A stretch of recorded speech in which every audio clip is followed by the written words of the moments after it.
우리는 지난 시간에 성도의 표지가 무엇인가 하는 것을 함께 살펴보았습니다. 하나님의 교회는 교회로서의 표지라고 하는 것을 가집니다. 교회가 교회됨을 판단할 때에 어떤 것이 교회인가 아닌가 하는 기준이 되는 지표를 말하는 것입니다. 교회는 하나님의 말씀이 선포되어지고 성례가 집행되어지는 곳, 그것이 이제 하나님의 교회라 그렇게 말할 수 있죠. 하나님의 교회를, 이런 교회를 살아가는 성도들에게도 표지가 있다 그랬습니다. 바르게 신앙 고백을 하고 우리 사도신경의 내용들을 정말 내 마음의 심령에 진실한 전인격을 동원한 그런 고백을 할 수 있고 믿는 걸 말하는 거죠. 그냥 하나의 예식 순서로 쭉 외우는 것이 아니고 내가 이 진리를 믿습니다 하고 이렇게 고백하는 것이 신앙 고백을 말합니다. 이 고백이 있는 사람에게 또한 모범적인 삶이 나타나는 것입니다. 그래서 바른 신앙 고백과 바른 삶이 성도의 표지입니다. 기독교인과 비기독교인을 구분하는 두 가지 아주 중요한 기준이라 할 수 있죠. 여기에 더하여서 이제 우리 성도는 성찬을 참여하면서 사모하면서 주님이 주실 소망의 날을 꿈꾸며 사는 것입니다. 그래서 성도는 이 세 가지의 표지를 가진 사람을 말합니다. 그런데 우리가 이 표지를 공부한다고 해서 그렇다고 이 표지를 잘 드러낼 수 있느냐? 꼭 그렇지는 않습니다. 때로는 우리가 지혜가 부족하기도 하고 때로는 우리 속에 있는 자원이 넉넉하지 못할 수도 있고 어떤 때는 능력이 안 되는 그런 능력이 좀 기준보다 안 되니까 우리 속에서 이런 성도의 표지가 잘 나타나지 않을 수가 있어요. 그래서 우리 하나님께서는 우리에게 지속적으로 은혜를 공급하시면서 우리가 이 성도의 표지를 아름답게 잘 드러내도록 그렇게 은혜를 주시는 것입니다. 성도의 표지는 내 힘으로 내가 바르게 알고 알아가야 될 것이기도 하지만 또한 이 삶을 살 수 있도록 하나님의 은혜를 항상 구하고 살아야 하는 것입니다. 오늘 본문을 보면 우리 다윗은 세 번째로 기름 부음을 받고 있습니다. 그는 인생 전체에 걸쳐서 세 번의 큰 은혜의 기름 부음을 받습니다.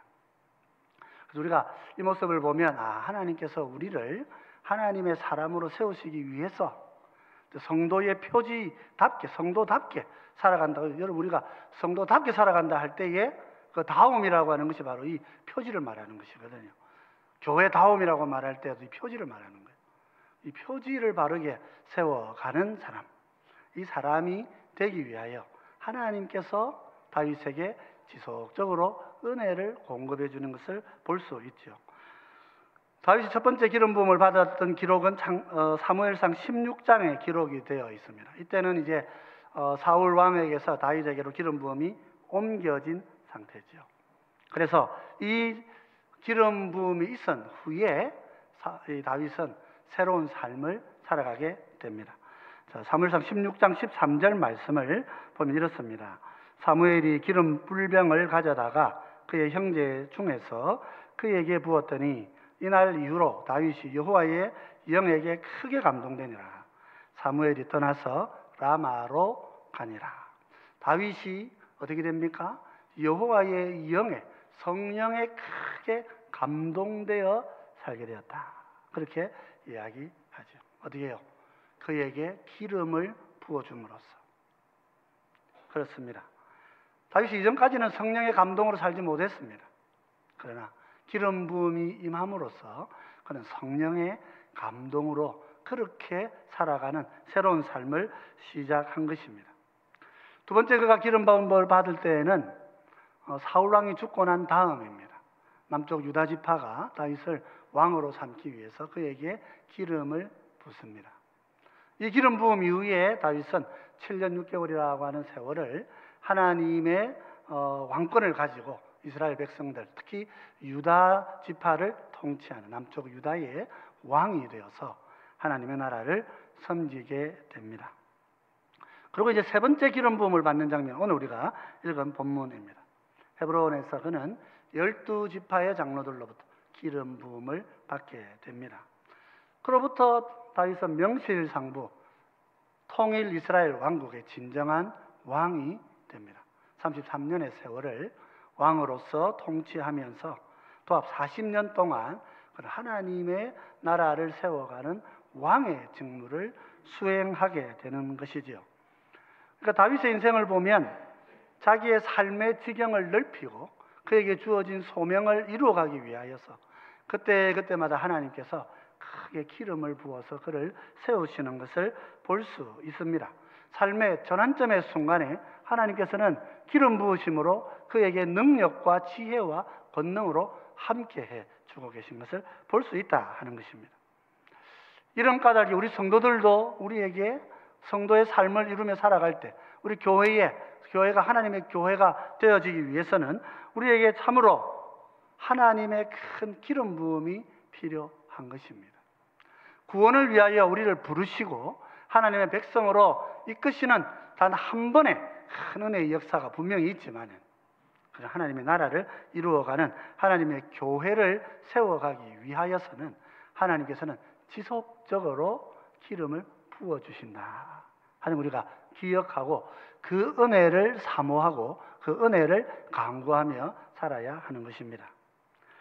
우리 하나님께서 원래 사람을 지으실 때에 하나님이 지으신 만물을 우리가 다스리도록 청지기로 우리를 부르셨습니다. 그래서 우리 청지기가 되도록 만들어 주신 거예요. 그래서 우리가 인간이 아담이 범죄하지 않은 상태에서는 청지기로서의 모든 사명을 감당하게 됩니다. 근데 하나님께서 우리를 지으실 때에 청지기로 세우셨기 때문에 청지기로서의 사명을 감당할 수 있도록 재능과 은사도 같이 주셨던 거예요. 그래서 그것을 가지고 사역합니다. 우리가 아담을 보면 아담이 그 모든 짐승의 이름을 다 지어주잖아요. 그 행동하는 것에 따라서 특성을 가지고 이름을 좀 셈조건에는 특성을 갖고 이름을 짓죠. 근데 이제 그 아담이 이제 이름을 짓는 것은 또 이제 대단한 거죠. 짐승이 몇 종류쯤 되겠습니까? 나무는 몇 개쯤 되겠으며 하늘과 바다와 땅에 있는 짐승의 수가 몇 개쯤 되겠습니까? 얼마쯤 되겠습니까? 새 종류만 해도 뭐 십몇만 종류라 그럽니다. 근데 이제 더 중요한 건 기억력이죠. 이름만 붙여놓으면 뭐 하겠어요? 다 기억해야죠. 언어를 명사를 15만 개 이상 알고 있으면 그건 언어의 천재라 그럽니다. 그러니까 아담이 자연적인 이 능력이 탁월한 인물이라는 걸 우리가 알 수 있죠. 그래서 우리 하나님께서 아담이 이 사역을 감당하시도록 은사와 자연적인 은사와 또 초자연적인 하나님을 믿고 사랑으로 이루어가는 초자연적인 은사들도 하나님이 그에게 주신 거예요. 그것을 가지고 청지기로서 사역을 하고 있었던 것이라 그렇게 볼 수 있죠. 그러나 아담의 범죄가 어떻게 만듭니까? 모든 은사들 다 잃어버리게 하는 거예요. 하나님께서는 초자연적인 은사들을 거두어 버리십니다. 또한 자연적인 은사는 어떻습니까? 부패한 상태에서 우리 속에 머물러 있어요. 부패한 상태에서 갖고 있는 이 자연적인 은사를 가지고도 인류가 어떻게 하고 있습니까? 우주에 망원경을 설치해가지고 우주의 거리를 계산하고 가보지도 못하면서 뭐 거리를 다 알고 있어요. 그렇게 갈 수 있는 엔진이 없어요, 우리에게는 아직까지. 그럼에도 불구하고 그 지식을 가지고 있는 놀라운 하나님 우리에게 주신 이 자연적인 은사라고 하는 것이 얼마나 대단한 건지 모릅니다. 그런 위대함을 가지고 부패하고 타락한 게 그 정도인데 만약에 온전히 회복된다 그러면 이게 어느 수준으로 갈지 우리가 알 수 없어요. 그렇죠. 그런 우리들입니다. 그런 우리들. 부패하고 타락한 우리들. 초자연적인 은사는 없어져 버렸어요. 하나님께서 우리를 새로 구속하실 때에 성경은 뭐라 그럽니까? 재창조한다 그렇게 말한단 말이죠. 재창조라는 것은 하나님이 앗아가셨던 옛 은사들을 다시 우리가 가질 수 있도록 은혜를 주신다. 새롭게 만든다. 그런 뜻이에요. 그래서 우리 성도들에게는 예전에 우리가 잃어버렸던 영적인 은사들이 다시 이렇게 복원되어져 가는 것입니다. 그래서 우리가 하나님이 주시는 은혜와 은사를 가지고 성도는 새로운 삶을 시작하게 되는 것이죠. 우리 구주로 오신 예수님께서도 우리 성도를 구원하실 뿐만 아니라 우리가 하나님의 새 백성으로서 거룩을 이루어갈 수 있도록 은혜와 능력을 주십니다. 주님은 이를 왜 성도들에게, 자신들의 제자들에게 성령을 부어주신다고 말씀하셨어요. 요한복음 7장 37절로 39절은 이렇게 이야기하고 있습니다. 명절 끝날 곧 큰 날에 예수께서 서서 외쳐 이르시되 누구든지 목마르거든 내게로 와서 마시라.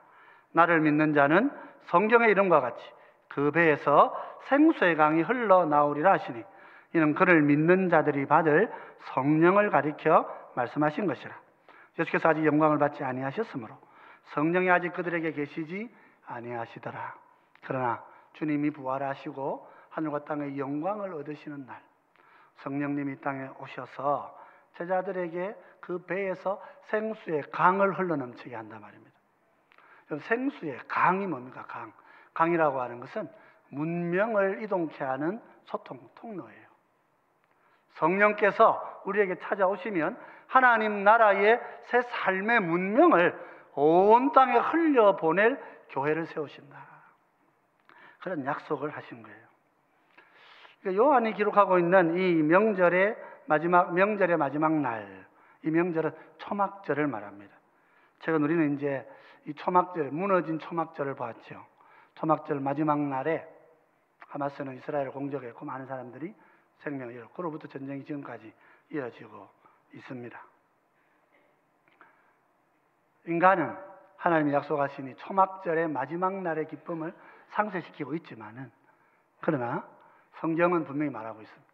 예수님께서 초막절 마지막 날에 말씀하시기를 내가 성령으로 너희를 충만케 하여서 하나님의 새 나라의 역사를 온 땅에 퍼뜨리고 전하는 생수의 강을 흘려 보낼 것이다. 그렇게 약속하고 계신 거죠. 예수님 우리에게 성령을 기름 붓듯이 부으시는 분이시라 하는 것을 말해주고 있는 것입니다.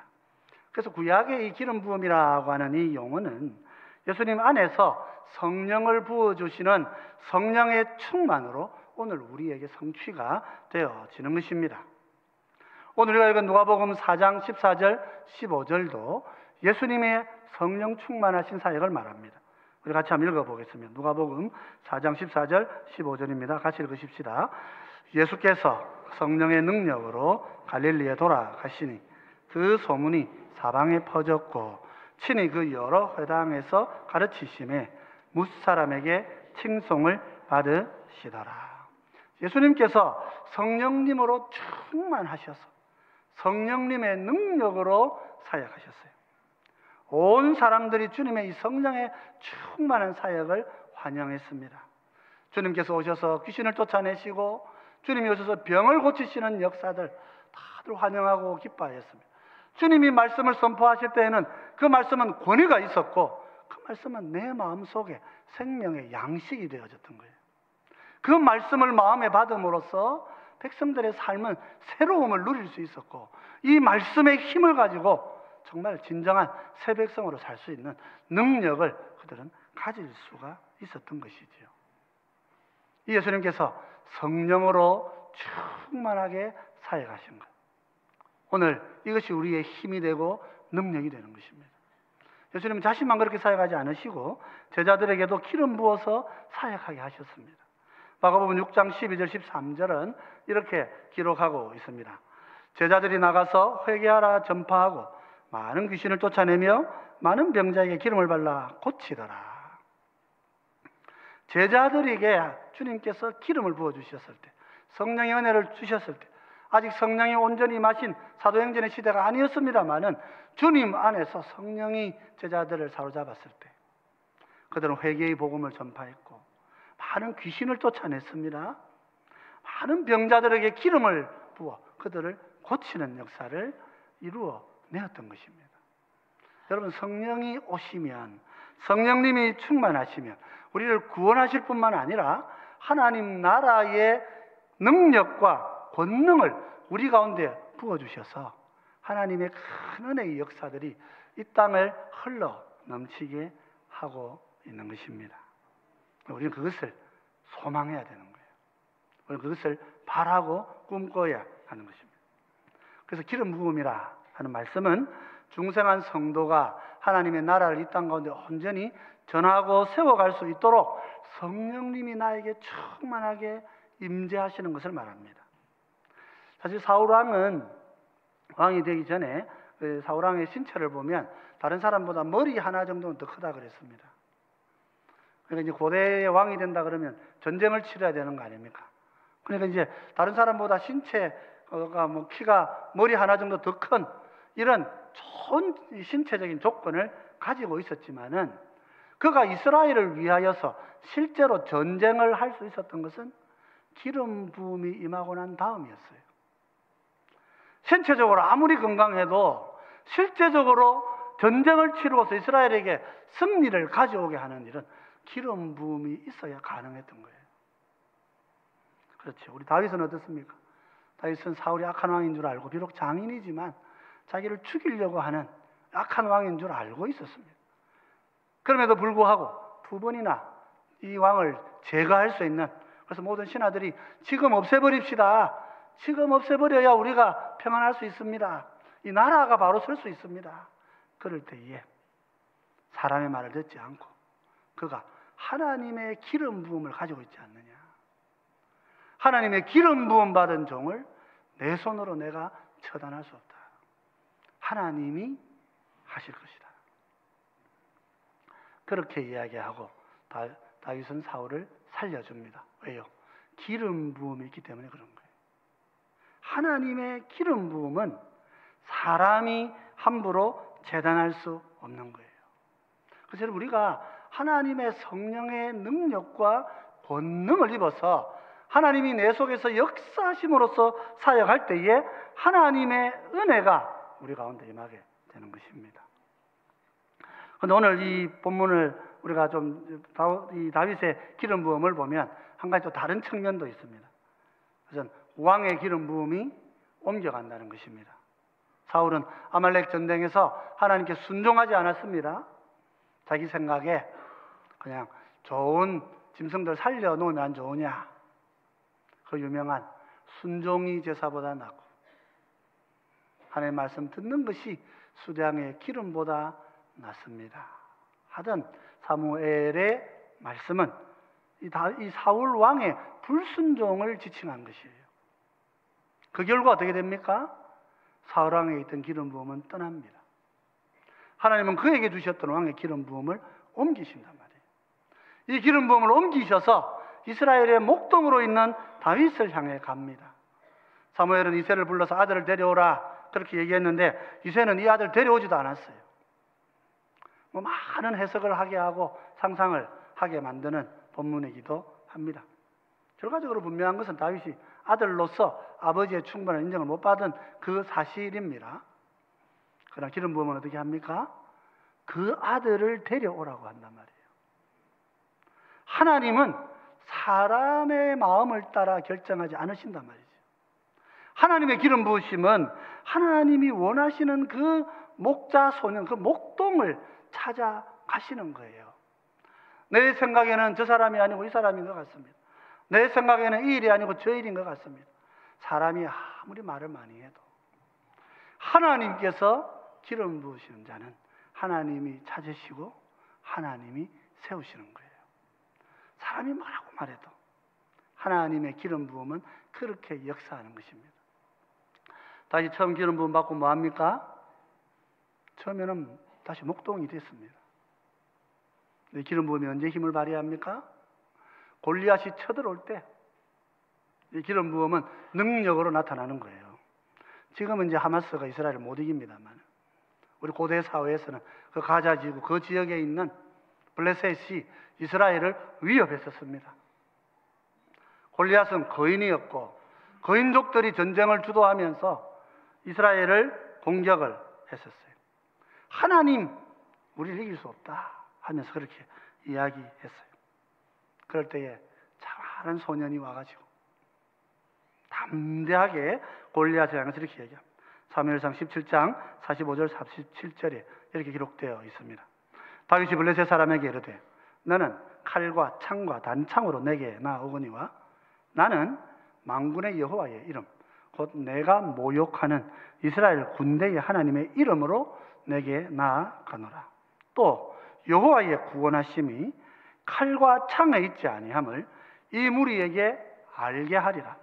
전쟁은 여호와께 속한 것이니 그가 너희를 우리 손에 넘기시리라. 이 한마디 하고서 그는 물맷돌을 던져서 거인 골리앗의 이마에 정통으로 맞춰 그를 무너뜨립니다. 블레셋의 거인이 그렇게 무너진 것입니다. 다윗의 물맷돌의 힘이라기보다는 다윗에게 주어졌던 기름 부음의 능력이란 말이에요. 하나님께서 기름 부어주신 자는 조그마한 물맷돌 하나로도 거인을 무너뜨리는 역사를 일으키는 거예요. 여러분, 그래서 우리에게는 하나님의 기름 부으심이 필요한 거예요. 새 왕이 될 다윗에게는 하나님의 기름 부음이 있었기 때문에 그는 결코 이스라엘에 전쟁하는 왕으로 부족함 없이 그렇게 이스라엘 백성들 앞에 자신을 나타낼 수 있었다 하는 거죠. 여러분, 그래서 기름 부으심은 하나님이 우리에게 주신 성령의 능력이고, 우리 성도는 우리 성도의 표지를 그저 내 힘으로 내가 도 닦아서 이렇게 잘 나타내야 되겠다 그렇게 생각하시는 것이 아니라 성령의 은혜와 기름 부음으로 내가 하나님 내게 주신 이 표지들, 바른 신앙을 고백하고 온전한 믿음의 삶을 살고 소망의 성찬을 꿈꾸며 그렇게 사는 성도가 되어야겠다 하고 마음에 결심해야 하는 것입니다. 사실 다윗에게 임했던 이 성령의 충만, 기름 부으심은 여기에서 머무르지 않습니다. 하나님의 기름 부으심은 다윗이 하나님의 나라를 세우는데 지혜가 되고 권능이 되었어요. 이 다윗이 이제 세 번째 기름 부음을 받은 것을 사무엘하 5장에 이렇게 좀 기록을 해주고 있습니다. 당시 이제 이스라엘과 유다 모든 지파가 헤브론에 모여가지고 다윗 왕에게 이제 나와서 언약을 맺고 이제 기름을 부었습니다. 그가 이스라엘 명실공히 남과 북 모든 나라의 왕이 되었던 것입니다. 그리고 그래서 마침내 사무엘로부터 받았던 기름 부음이 완성되어지는 그런 기름 부음이에요. 그렇게 기름 부음을 받고 다윗은 제일 먼저 뭘 합니까? 예루살렘을 정복하러 갑니다. 다윗 성을 확보하러 가는 것입니다. 이스라엘에서 예루살렘은 해발 고지가 한 800m 정도 되는 높은 산입니다. 이곳을 쉽게 정복할 수가 없어요. 그래서 당시에 이제 여부스 족속들이 예루살렘을 이렇게 장악하고 있었을 때에 그때 이 사람들은 올라오는 다윗을 보고 이렇게 다윗을 조롱합니다. 사무엘하 5장 6절 7절 이렇게 얘기합니다. 왕과 그의 부하들이 예루살렘으로 가서 그 땅 주민 여부스 사람을 치려하매 그 사람들이 다윗에게 이르되 내가 결코 이리로 들어오지 못하리라. 맹인과 다리 저는 자라도 너를 물리치리라 하니 그들 생각에는 다윗이 이리로 들어오지 못하리라 함이나 다윗이 시온 산성을 빼앗았으니 이는 다윗 성이더라. 그렇게 말하고 있어요. 그러니까 높은 곳에 있는 사람들은 전쟁에 유리합니다. 밑에 있는 사람들보다 훨씬 유리하죠. 얼마나 자신이 있었는지 맹인이나 다리 저는 사람이 네하고 싸워도 다윗 네가 이 성에 들어올 수 없을 거야. 그렇게 위에서 막 조롱을 했었어요. 같은 내용을 기록하고 있는 우리 역대기를 보면 역대하에서는 다윗이 꾀를 냅니다. 자기 부하들에게 격려하는 거죠. 누구든지 저 성으로 올라가서 예루살렘 성을 빼앗으면 내가 그를 군대 장관으로 삼을 것이다. 이제 군인들이 이제 목적이 생긴 거예요. 소망이 생긴 거예요. 그대로 요압이 제일 먼저 올라가가지고 질 수가 없죠. 자존심이 있으니까. 이건 내가 가져야 된다. 자기가 그냥 확 삽시간에 예루살렘 성을 무너뜨렸다. 그렇게 기록하고 있어요. 그렇습니다. 하나님께서는 나를 비웃고 우리를 멸시하고 나의 능력과 재능을 우습게 여기고 내가 좀 불리한 조건에 있다고 나를 가볍게 여기는 우리의 대적을 향하여서 지혜를 주시고 능력을 주시면서 순식간에 그 대적을 무너뜨리고 그들의 땅을 빼앗을 수 있도록 그렇게 기름 부으심으로 함께 하시는 것입니다.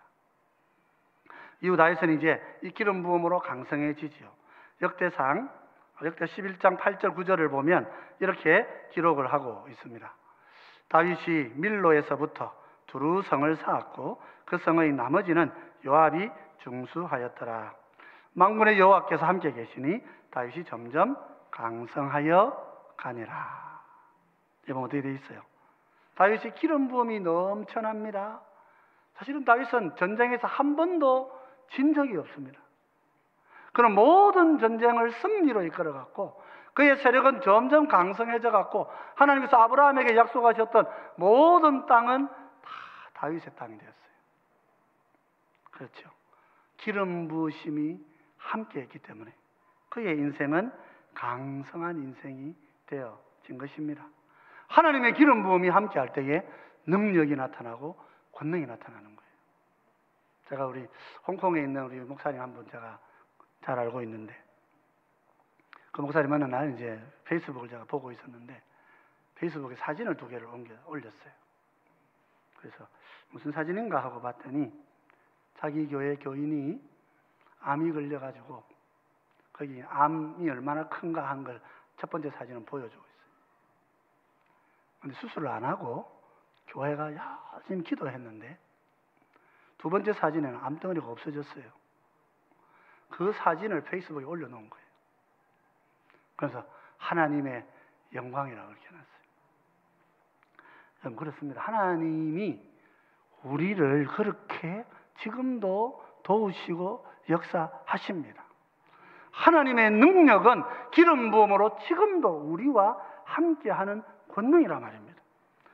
여호와께서는 지금도 교회와 성도들을 기름 부음으로 세우시는 것입니다. 우리 초대교회를 보면 마태복음 16장에 교회라고 하는 말이 처음으로 나타나는데 이 교회가 거기까지만 보면 단어로만 존재하고 있어요. 교회가 실제로 모습을 역사 속에 나타낼 때에는 사도행전 2장에 이렇게 나타납니다. 우리 사도행전 2장 4절 같이 읽어보십시다.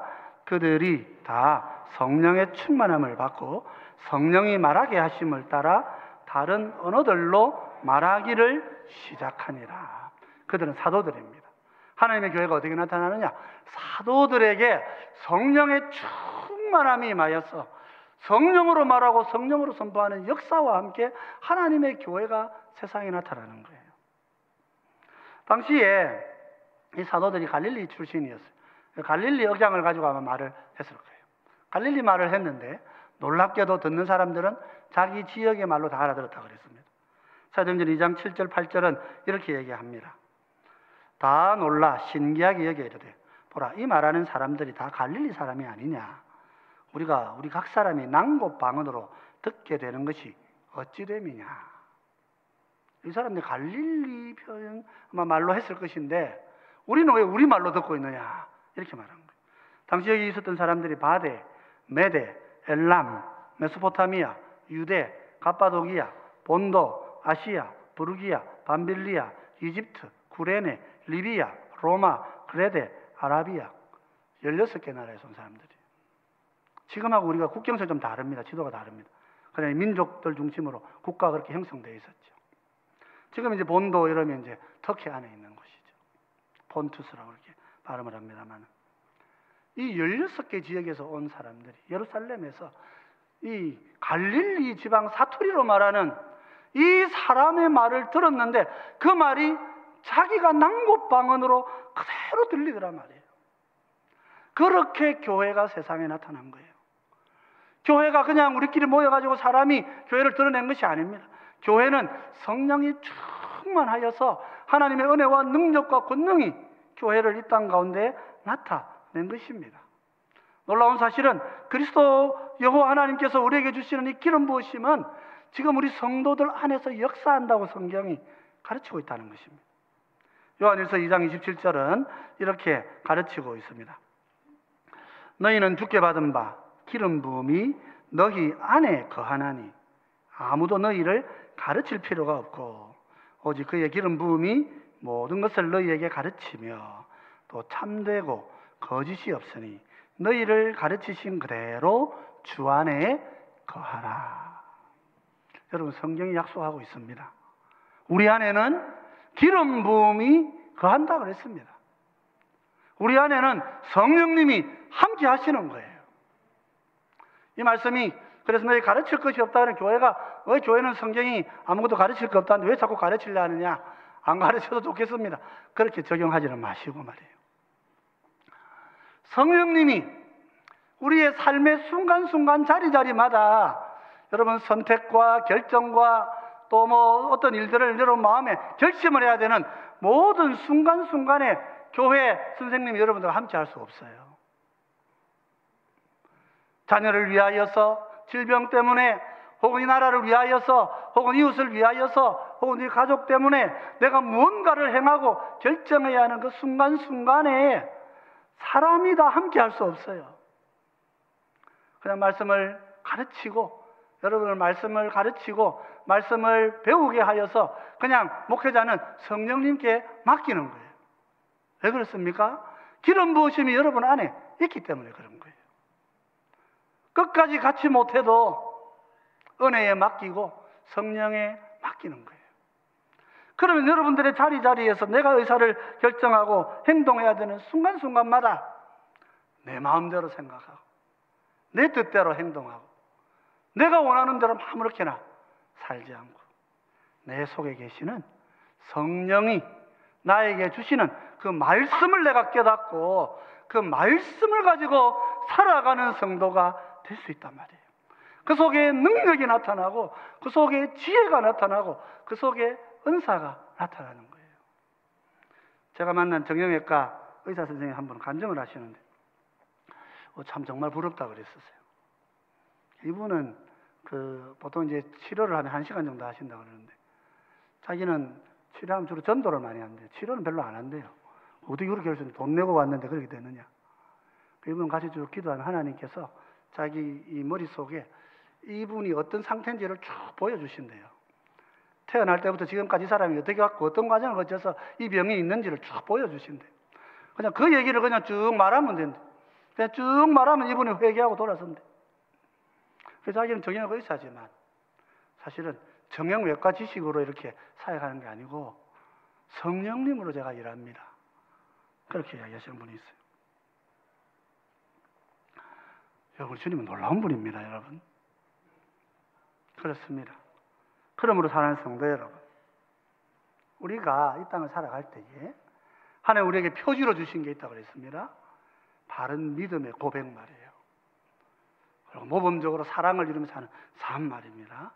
그리고 성찬을 사모하고 주님을 붙들고 소망 가운데 사는 인생 말입니다. 이 소망의 믿음과 사랑과 소망의 삶이 우리의 표지라 그랬습니다. 근데 어떻습니까? 내 삶의 이 표지가 잘 나타납니까? 내 삶의 이 표지가 항상 성공적으로 아름답게 잘 드러납니까? 어떻습니까, 여러분? 나는 이 표지를 가지고 믿는 자와 안 믿는 자를 구분하고 삽니까? 내가 믿는 자로서 믿지 않는 자들과 다르게 정말 하나님의 뜻을 따라 살아가고 있습니까? 이 표지들이 정말 내 속에 열매를 맺고 있느냐 말이죠. 여러분, 다윗은 인생을 살면서 기름 부음을 여러 번 받았다 그랬습니다. 어떻게 이 삶을 살 수 있느냐? 어떻게 성도의 영광을 이루고 살 수 있느냐? 어떻게 성도에게 주신 이 아름다운 표지를 우리가 나타내고 살 수 있느냐? 그것은 성령의 충만함 외에는 아무것도 없다는 것을 말해주기 위함인 거예요. 우리에게는 지속적으로 성령의 은혜가 필요하다 하는 것입니다. 무슨 다른 방법이 있는 것이 아닙니다. 무슨 다른 특별한 어떤 좋은 길이 있는 것이 아닙니다.